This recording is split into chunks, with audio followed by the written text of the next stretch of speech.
This happened last winter. We had one of the worst snowstorms I'd ever seen in my 5 years of living alone. What started as a normal week of working from home turned into something else entirely. It was an experience that completely shattered my sense of safety. Looking back, I should have noticed the signs earlier. The storm began on a Sunday night. The snowflakes were light, occasional. By Tuesday, it had become a full-blown blizzard. You couldn't see more than a few feet in front of your face. The weather reports were grim. Temperatures were in the single digits. The wind chill made it feel like 30 below zero.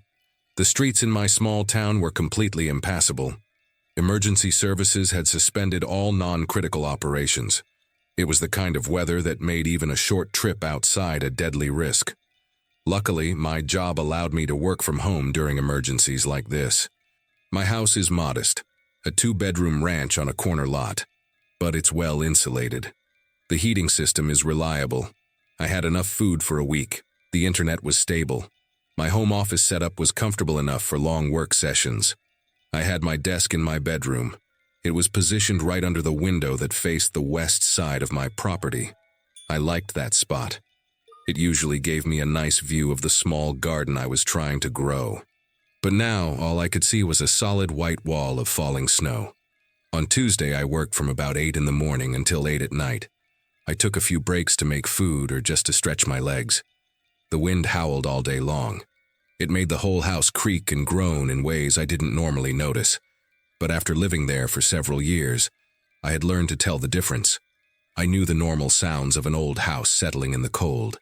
And I knew when a sound was something to worry about. When I finally finished my workday, I made a simple dinner. I decided to relax and watch a few shows. The storm continued its relentless assault against the windows, but there was something unsettling about the wind that night. It seemed to have moments of absolute calm. Then, it would hit with gusts so violent the whole frame of the house would shudder. Around 9 o'clock, during one of these lulls in the wind, I decided to take the trash out. I pulled on my heaviest coat. I put on my winter boots and gloves. I stepped out the front door and headed for the bins next to my garage. The cold hit me immediately. The few seconds it took to walk to the bins were enough for my breath to turn into little clouds of steam. My cheeks started to go numb. I tossed the trash bag in and turned to go back inside, eager to get back to the warmth. That's when I saw it. At first, I thought my eyes were playing tricks on me. The snow had been falling steadily for more than 40 hours. It had created a smooth, pristine blanket about 2 feet deep across my entire property. But on the left side of my house, specifically in the area under my bedroom window, the surface of the snow was clearly disturbed. I walked closer to get a better look. I used the light from the porch to see the details. What I had seen from a distance was confirmed. There was a clear line of human footprints. They led directly from the street across my side yard and right up to my bedroom window.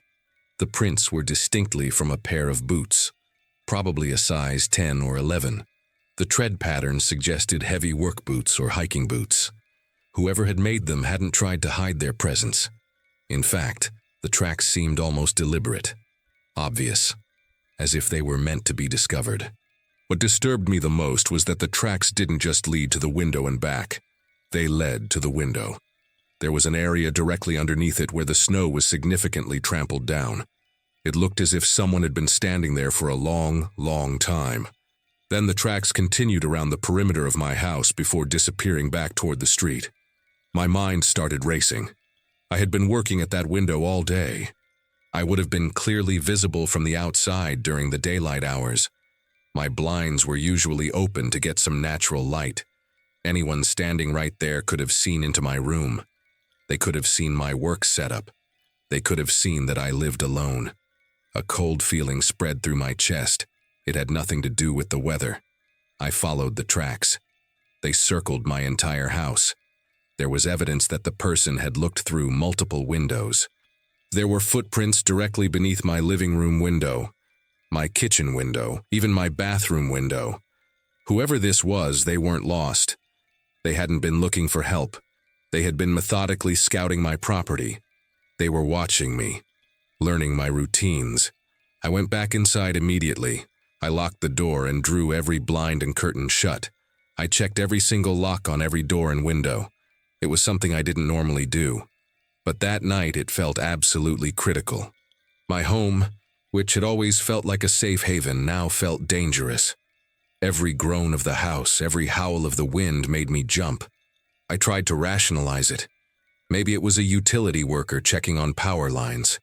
Maybe it was someone who got lost in the blizzard and took temporary shelter against my house. Maybe it was a concerned neighbor checking on things. But none of those explanations fit. The tracks suggested prolonged, deliberate observation, not a quick, practical visit. I couldn't sleep that night. I just lay there, listening to every sound. I would occasionally peek through the blinds, scanning the snow for any sign of movement. The storm raged on through the night. Gradually, the footprints were buried under a fresh layer of snow. By Wednesday morning, all physical evidence of the visitor had been erased. I got up early, around 6. I hoped I would feel more rational in the daylight. I made some coffee. I checked my emails. I tried to start a normal workday. But around 8 o'clock, as I walked over to my desk, I glanced out the bedroom window. My blood ran cold. New footprints. They were fresh, clear, unmistakable. They followed the exact same pattern. From the street, directly to my window. A trampled patch of snow where someone had stood for a long time. Then continuing around the perimeter of my house. But these tracks were even more disturbing than the ones from the night before. They had been made during the coldest, most dangerous hours of the storm. They were made when even the emergency crews had stopped all operations. Whoever made these prints had literally risked their life to stand outside my house. That wasn't normal behavior. That was obsession. With trembling hands, I called the police. The dispatcher was professional, but she was realistic.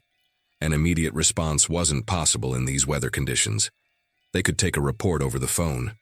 They could increase patrols in my area once the roads cleared up, but that was it.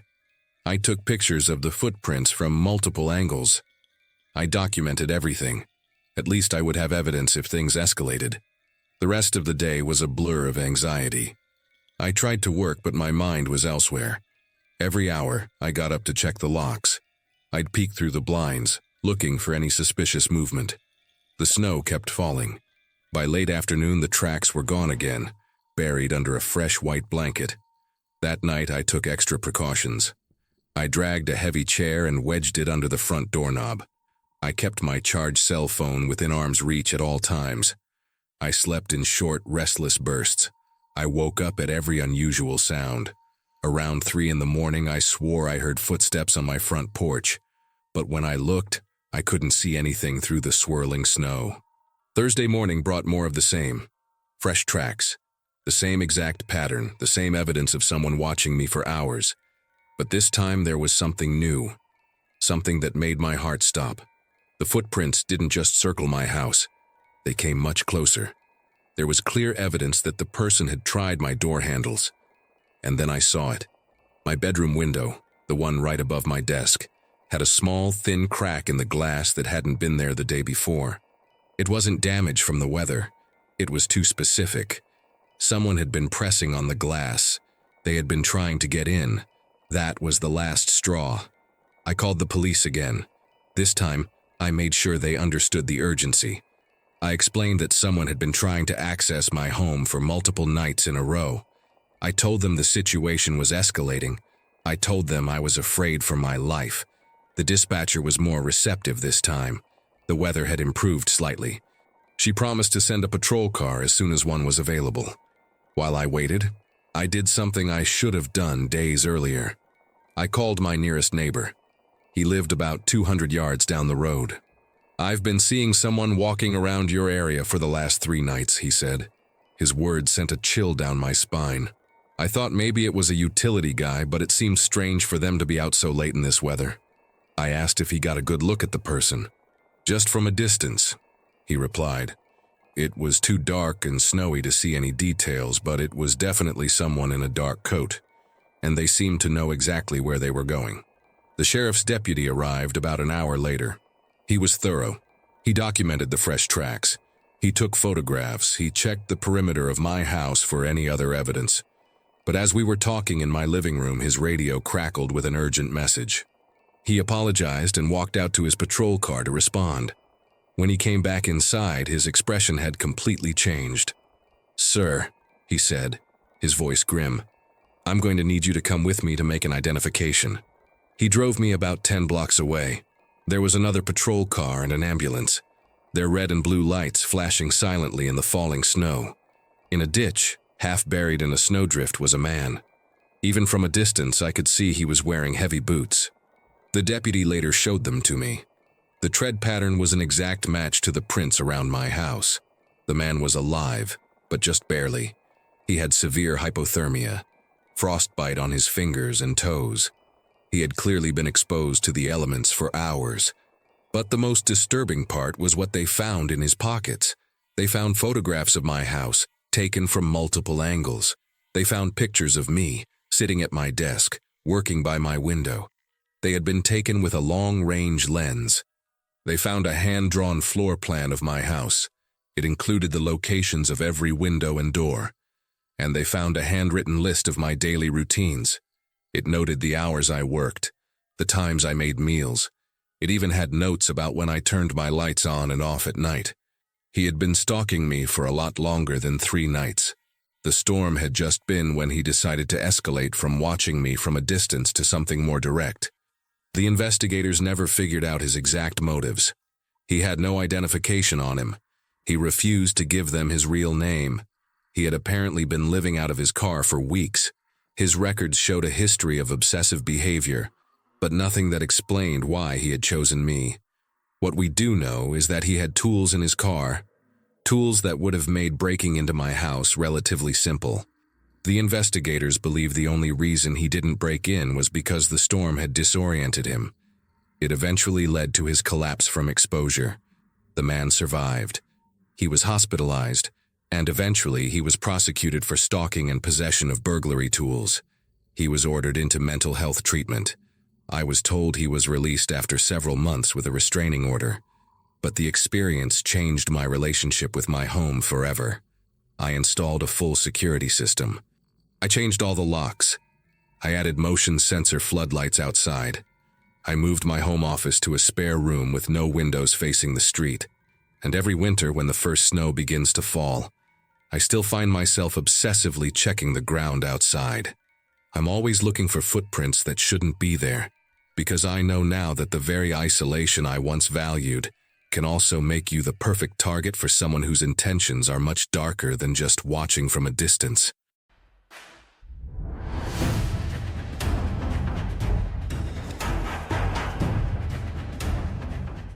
I lived in northern Utah, in an area most people would consider the middle of nowhere. My house was on the outskirts of a small highway town, the kind of place that exists mainly to serve travelers on the interstate. I had chosen to live there precisely for its isolation. I worked remotely as a software developer, which gave me the freedom to live wherever I wanted, far from the noise and distractions of the city. My property was nearly 40 acres of land, most of it open fields and dense woods. The dirt roads that led to my house and the few neighboring properties snaked between tall trees and rolling hills. During the day, the view was spectacular, but at night, especially on moonless nights, those same roads became dark, silent corridors where the shadows seemed to move on their own. It was a typical Tuesday in October. I had finished my workday around 6 in the evening. My eyes burned from staring at the screen for too long, and my back ached. I decided it was a good time to make a trip into town for groceries. I parked my pickup truck in the back lot of the local supermarket. It was a place that showed its age, but it served the basic needs of the community. I went inside with a mental list of things I needed. The fluorescent lights of the store hummed with a constant, familiar buzz. It was while I was looking at pasta in the canned goods aisle that I first noticed him. At first, it was just a subtle feeling, that peripheral sense we all get when someone is watching us. I looked up and saw a man standing at the end of the aisle. He was pretending to look at products on the shelves, but his posture suggested his attention was on me. He was middle-aged, with messy brown hair and a beard that was several days old. He wore faded jeans and a flannel shirt that had seen better days. But what caught my attention were his eyes. They were intense, penetrating. They made me feel immediately uncomfortable. I tried to rationalize it. In a small town, people try to place familiar faces. I decided to ignore him and continue with my shopping. But a couple of minutes later, when I moved to the cleaning supplies aisle, I saw him again. This time, he had come into the same aisle I was in, an aisle that was completely empty except for the two of us. He positioned himself a few feet away from me and just stood there. He wasn't reaching for products. He wasn't reading labels. What unnerved me the most was his complete stillness. When I discreetly glanced over, I could confirm that he was, in fact, staring directly at me. I decided to break the tension.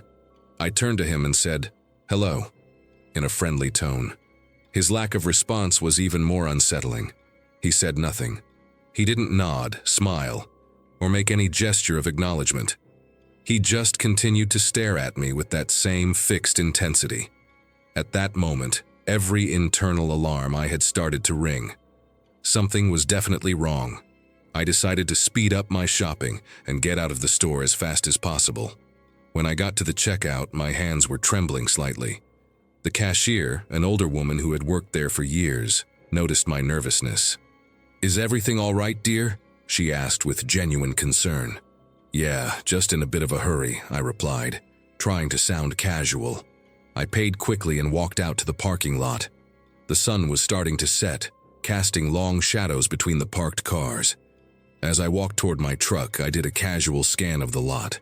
That's when I saw him again, and this time, my stomach sank with a feeling of genuine dread. He was standing between two parked cars about 50 yards away, and he was clearly watching me.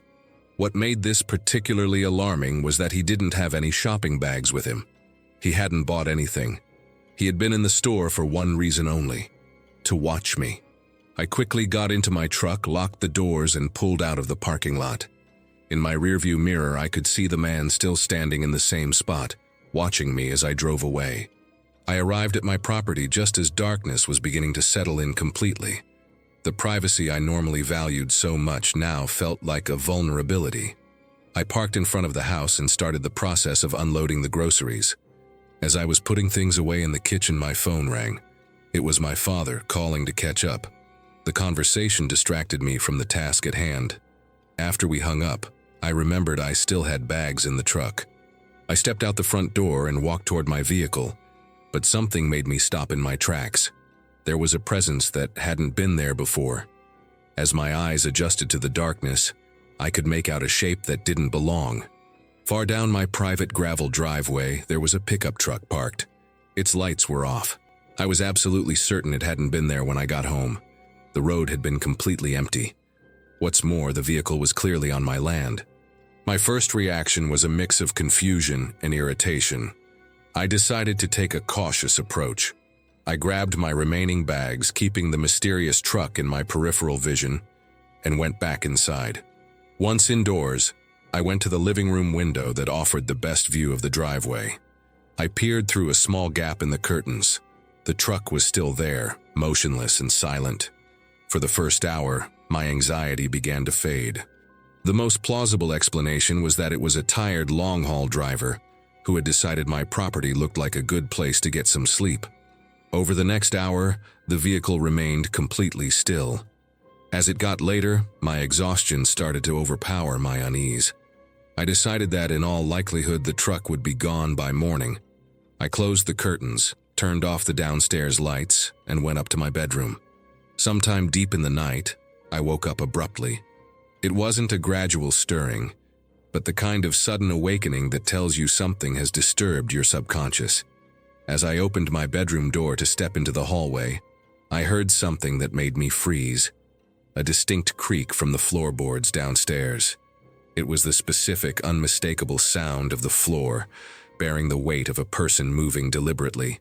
I stood completely motionless in the doorway, every nerve in my body suddenly on high alert. I listened intently for several seconds. The silence that followed was deafening. I carefully walked down the upstairs hall to the landing above the stairs. My house has an open floor plan downstairs. In the faint moonlight filtering through the kitchen windows, I could make out something that shouldn't have been there. It was a shadow. moving in the downstairs hallway. The realization that someone was in my house hit me like a wave of pure terror. Without making a sound, I slowly backed away from the landing and retreated into my bedroom. I closed the door with extreme care, turning the knob slowly to avoid even the slightest click. My hands were shaking as I grabbed my cell phone from the nightstand and dialed 911. When the dispatcher answered, I spoke in the lowest whisper I could manage. "There's someone in my house," I said, giving my address. She assured me that deputies were being dispatched and advised me to stay in my room with the door locked until they arrived. Just as I was starting to doubt myself, I heard another unmistakable confirmation. Slow, deliberate footsteps moving across the ground floor. They were strangely methodical, as if the person was casually exploring the space. I whispered an update to the dispatcher. A minute later, I heard the distant sound of an approaching siren. The moment the siren became audible, there was a sudden explosion of activity from downstairs. The careful, methodical footsteps were replaced by the sound of someone running desperately. I heard heavy steps racing toward the back of the house, followed by the sound of a door being thrown open and shut. Whoever had been in my house was fleeing. Fortunately, the sheriff's deputies had anticipated this. When they finally gave me the all-clear to come downstairs, I found out they had captured the intruder, as he was trying to get back to the pickup truck parked on my property. When I saw the man in the back of the patrol car, the last piece of the puzzle clicked into place with horrifying clarity. It was, without a doubt, the same man who had been watching me in the supermarket hours earlier. The deputies explained that they had found him armed with a handgun. When they questioned him, he claimed he had just been trying to rob me, that he'd seen an opportunity in an isolated house and decided to take it. But all the evidence suggested his motives were much more personal and sinister. He hadn't taken anything from my house despite having plenty of time. He had clearly identified me as a target at the store before following me home. This wasn't the behavior of an opportunistic thief. It was the work of someone who had developed a specific obsessive interest in me. What continues to disturb me to this day is the question of what would have happened if I hadn't woken up when I did. How much longer would he have stayed in my house? What was he planning to do? The man never provided any real answers. He stuck to his story about a random robbery. The experience fundamentally changed my perspective on my own safety. The isolation I had once cherished now felt like a profound vulnerability. And I am left with the unsettling knowledge that the line between a normal day and a life-threatening encounter is much, much thinner than I had ever imagined.